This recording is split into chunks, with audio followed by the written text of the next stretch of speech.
نحمده ونصلي على رسوله الكريم উত্তর ভারতে ভারতে শরিয়া ও নদাতুত তামিলে ওদিন তনজিমুল মাদারিসুল ইসলামিয়াত দ্বারা পরিচালিত পরীক্ষা বোর্ডের দৌরায়ে হাদিস মওকুফ আলাইহি ও হিফজ বিভাগের 2024 সনের ফাইনাল পরীক্ষার ফলাফল আজকে ঘোষণা করা হচ্ছে। পরীক্ষা সুষ্ঠু পরিচালনায় সংশ্লিষ্ট সবাই সহ উত্তীর্ণ ছাত্রছাত্রীদের আন্তরিক মোবারকবাদ জানাচ্ছি। বিস্তারিত ফলাফল পরীক্ষা বোর্ডের সম্পাদক মৌলানা বহরুল ইসলাম সাহেব প্রকাশ করবেন। 24 ইংরেজি এবছরের তনজিমুল মাদারিসুল ইসলামিয়ার এক্সাম বোর্ড দ্বারা পরিচালিত 2024 1445 ডিগ্রির ফাইনাল পরীক্ষা সমূহের ফলাফল ঘোষণা করা হচ্ছে। এবছর ফাইনাল পরীক্ষা সমূহের নাম হলো তাকমিলে দৌরায়ে হাদিস, তাকমিলে আলিয়া বা মওকুফ আলাইহি, তাকমিলে আলিয়া বানাত মওকুফ আলাইহি, তাকমিলে হিফজ।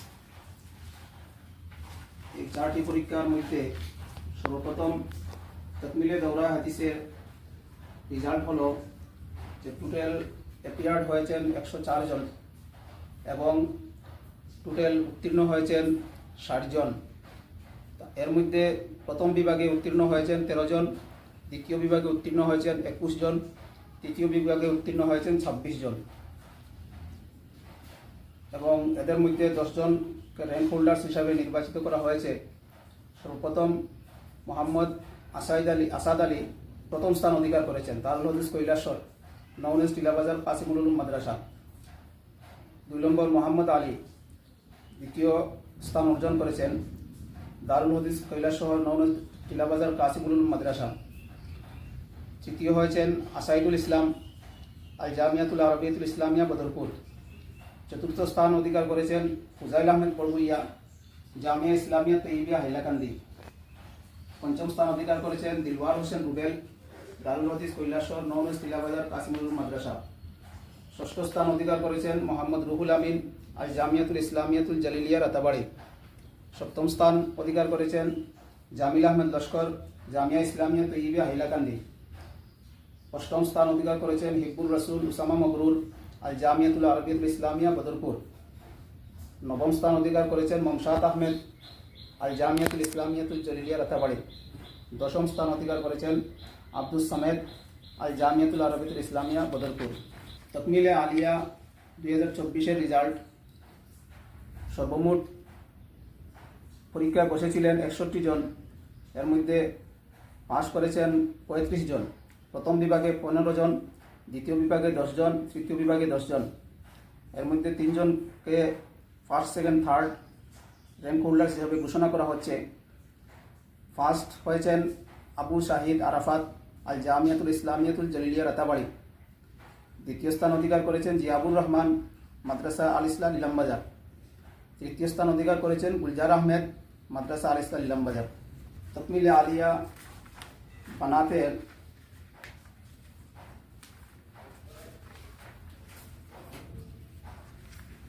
তাকমিলে আলিয়া বানাত পরীক্ষা 2024-এর পরীক্ষায় বসেছিলেন 11 জন, এর মধ্যে পাস করেছেন 11 জনই। তো প্রথম বিভাগে উত্তীর্ণ হয়েছেন 10 জন এবং দ্বিতীয় বিভাগে 1 জন। এদের মধ্যে র্যাঙ্ক হোল্ডার্স হিসাবে চিহ্নিত করা হয়েছে যে প্রথম স্থান অধিকার করেছেন জাসমিনা বেগম উত্তর বর্বন কাসিমুল উলুম বানাত টাইটেল মাদ্রাসা। দ্বিতীয় স্থান অধিকার করেছেন জামিলা ফিরদাউস উত্তর বর্বন কাসিমুল উলুম বানাত টাইটেল মাদ্রাসা।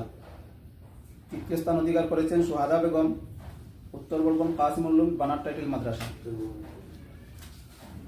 অতঃপর তাকমিলে হিফজ এক্সামিনেশন 2024, এই তাকমিলে হিফজ পরীক্ষায় বসেছিলেন 90 জন ছাত্রছাত্রী, এর মধ্যে 80 জন উত্তীর্ণ হয়েছেন। প্রথম বিভাগে 57 জন, দ্বিতীয় বিভাগে 20 জন এবং তৃতীয় বিভাগে 3 জন পাস করেছেন। তো এর মধ্যে 3 জনকে র্যাঙ্ক হোল্ডার্স হিসাবে চিহ্নিত করা হয়েছে। প্রথম স্থান অধিকার করেছেন আবু তালহা সিদ্দিকী জামিয়া শফিকিয়া দারুল উলুম। দ্বিতীয় স্থান অধিকার করেছেন শাহিল আহমেদ, মাদ্রাসা তাহফিজুল কোরআন হাফানিয়া। তৃতীয় স্থান অধিকার করেছেন মোহাম্মদ ফাহিম জামিল, কারি আব্দুল গফুর, মোহাম্মদিয়া হাফিজিয়া মাদ্রাসা। এই হলো সংক্ষিপ্ত রেজাল্টের বিবরণ। বিস্তারিত রেজাল্ট ইনশাআল্লাহ সেন্টারে পৌঁছানো হবে এবং আজকে উত্তর পূর্ব ভারত ইমারতে শরিয়া ও নদাত তামির এর অধীন তনজিউল মাদারিস ইসলামিয়া পরীক্ষা বোর্ডের গৃহীত ফাইনাল পরীক্ষা সমূহের ফলাফল ঘোষণা করা হয়েছে। তো বিস্তারিতভাবে হযরত আমির শরীয়ত দামাত বরকাতুহু বলেছেন এবং আমাদের বোর্ডের সম্পাদক মাওলানা ফখরুল ইসলাম সাহেবও উনি ফলাফল প্রকাশ করেছেন। আর বিস্তারিত ফলাফল তো যেভাবে ঘোষণা করা হয়েছে প্রত্যেক কেন্দ্রে কেন্দ্রে পৌঁছে দেওয়া হবে এবং এই রেজাল্ট পরীক্ষা পরিচালনা এবং রেজাল্ট প্রস্তুতে যারা সহযোগিতা করেছেন, শ্রম দিয়েছেন, সবাইকে আন্তরিক ধন্যবাদ জ্ঞাপন করছি এবং বিশেষত আমাদের কেন্দ্রীয় নদওয়ার কার্যালয় সম্পাদক মৌলানা নিমুদ্দিন চৌধুরী সাহেব অক্লান্ত পরিশ্রম করেছেন, তাকেও আমরা সাধুবাদ জানাচ্ছি এবং এই বোর্ড যেভাবে সফলতার দিকে এগিয়ে যাচ্ছে আমি আশা করব তার ধীরে ধীরে উন্নয়ন হবে। সকলকে ধন্যবাদ।